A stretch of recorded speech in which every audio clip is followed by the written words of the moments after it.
số của ngài bọn nó nghe là nghe cứ nhau mà chạy ở đây sẽต้องช่วยមេរៀន Microsoft Excel Basic ណាថ្នាក់មេរៀនទី1សម្រាប់អ្នកដែលមិន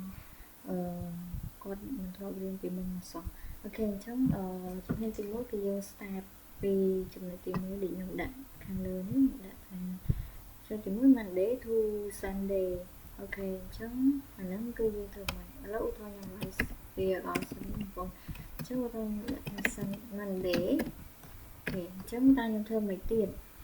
ដើម្បីឲ្យយើងមិនចាំបាច់អង្គុយវាយ Monday Tuesday Wednesday Thursday Friday រហូតដល់ Sunday ទេគឺយើងគ្រាន់តែវាយ Sunday នេះមួយមកហើយយើងចាប់ O វាមកនេះចាប់ O វាមក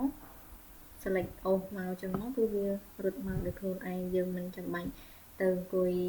វាយម្ដងមកពាក្យ Tuesday Wednesday Thursday អីទេអូខេអញ្ចឹងនេះគឺរបៀបនៅក្នុងការលឿននៅក្នុងការសរសេរថ្ងៃច័ន្ទដល់ថ្ងៃអាទិត្យលឿនអូខេទី2ចំណុចទី2គឺយើងអំពីរបៀបនៅក្នុងការដាក់លេខរៀងគេដាក់លេខរៀងមិនឧទាហរណ៍ថាខ្ញុំចង់ឲ្យសរសេរពីលេខ1រហូតដល់លេខ10អញ្ចឹងយើងវាយលេខ1មកហើយធ្វើម៉េចលឿនដើម្បីរត់ពីលេខ1រហូតដល់លេខ10យើងមិនចាំបាច់អង្គុយវាយម្ដងមួយចឹងទេអូខេគឺគេមានវិធីគេយើងចាប់ select O វាដូចមិញមកណាគឺយើងឧទាហរណ៍យើងដាក់នៅលើលេខ1អញ្ចឹងយើងដាក់ឲ្យវាចេញសញ្ញាបូកនេះហើយយើង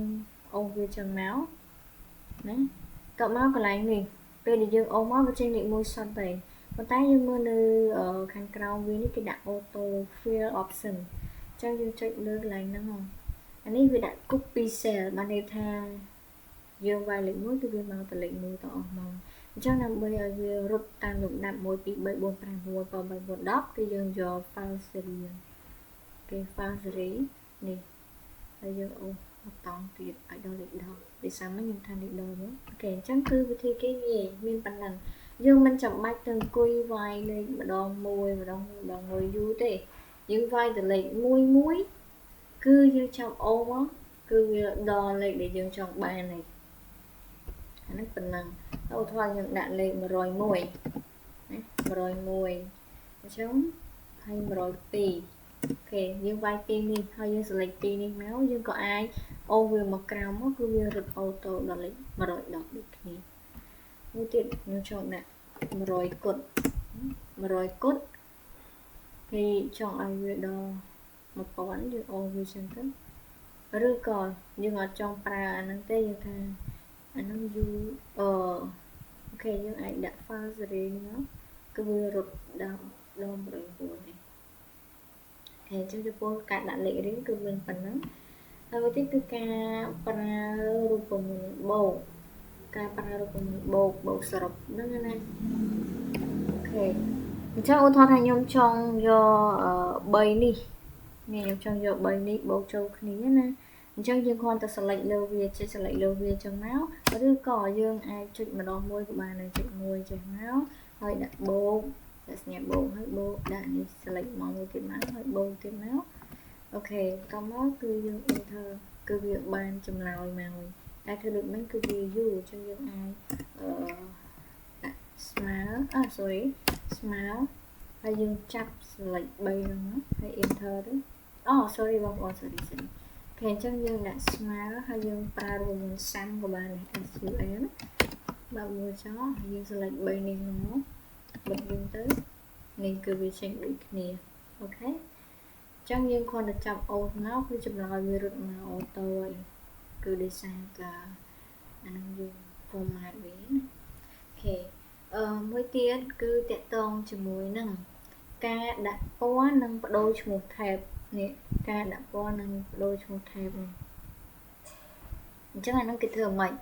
ឥឡូវឧទាហរណ៍ខ្ញុំចង់បដូរកន្លែងមេរៀនទី1ហ្នឹងមកខ្ញុំ select ខ្ញុំមកស្ដាំលើវាបន្ទាប់មកខ្ញុំយក rename អូខេ rename អញ្ចឹងដាក់អីគេដាក់ lesson 1អញ្ចឹងទៅណា lesson 1អូខេប៉ុណ្ណឹងគឺហើយយើងចង់ដូរពណ៌មែនទេអញ្ចឹងយើងមកស្ដាំនៅលើហ្នឹងមកនេះយើងចុចមកស្ដាំលើ lesson 1ណាហើយយើងយក tab view ច ចឹងយើងចង់ដាក់ពណ៌អីក៏ដាក់ទៅតាមចិត្តរបស់យើងនេះប៉ុណ្ណឹងអូខេហើយចំណុចមួយទៀតគឺតាក់ទងជាមួយនឹង copy path copy path អញ្ចឹងឧទាហរណ៍ថាខ្ញុំចង់ copy មកជួរនេះអញ្ចឹងខ្ញុំ Ctrl C មកហើយខ្ញុំយកមក path នៅកន្លែង Sunday គឺវាមានប៉ុណ្ណឹងប៉ុន្តែចំពោះការ copy គឺយើងមានជម្រើសច្រើនអានេះគឺយើងមាន path យើងមាន formula នេះយើងមានជា formula and number formatting អញ្ចឹង number and formatting នេះហើយយើងចុចមក formula អូខេអញ្ចឹងឲ្យចំពោះមេរៀន Microsoft Excel ដែលជា basic សម្រាប់អ្នកដែលគាត់អត់ធ្លាប់បានរៀនពីមុនមកសោះគឺមានតែប៉ុណ្្នឹងឯងដែលមាន5ចំណុចហ្នឹងដែលចំណុចទី1គឺតកតងជាមួយនឹង Monday រហូត Tuesday Sunday ទី2គឺរបៀបនៅក្នុងការដាក់លេខរៀងដោយមិនចាំបាច់អង្គុយវាយម្ដងមួយទេគឺយើងគ្រាន់តែវាយលេខ1មកឬក៏យើងវាយលេខ1ហើយលេខ2ទៅយើងចាប់សលេខ2ហ្នឹងហើយយើងអូសមកគឺវាចេញដំណើរតាមលំដាប់រហូតដល់លេខដែលយើងចង់បានហើយទី4គឺការដាក់ពណ៌និងបដូរ tab ទី5គឺការ copy path អូខេអញ្ចឹងចំពោះ Microsoft Excel ដែលជា basic គឺមានតែប៉ុណ្្នឹងទេចា៎អរគុណសម្រាប់ការទស្សនា